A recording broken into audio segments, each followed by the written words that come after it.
هیچ چیزی که 100% تاش در نمیاد دیگه، داریم یه چیزی که خیلی احتمال داره روش حساب باز می‌کنیم.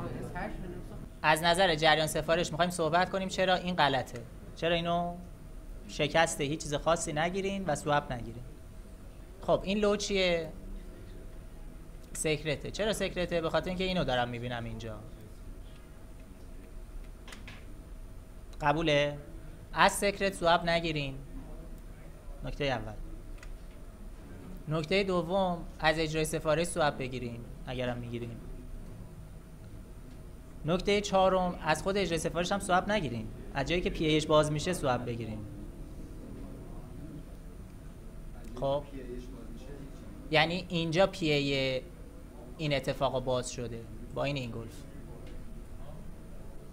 آقا جان این سیکرت، این اجرای سفارش. خب این سیکرت، این اجرای سفارش.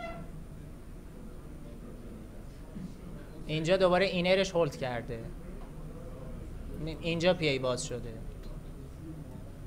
از این سواب بگیرین. از جایی که پی ای باز میشه شما باید سواب بگیرین. این که اصلا هیچی تعطیل بود. یادتون هم باشه صحبت کردیم که آقا ته سیکرت سیگنال بدتر اینجا واسه تارگت گذاشتنه. یعنی اگه میذارین یا زیر این لو بذارین که از این ریتریسه درین، یا اینو تارگت بذاری 2 متر بعدش هم میره دوباره. مثلا بدتر اینجاست برای تیپی کردن، چون یه دونه اینجوری میندازه 2 ساعت اونجا خودتو کشتی، آخرش هم قدم نمیگیری.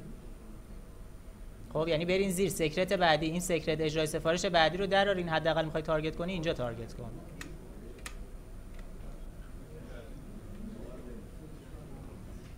چه میخندین؟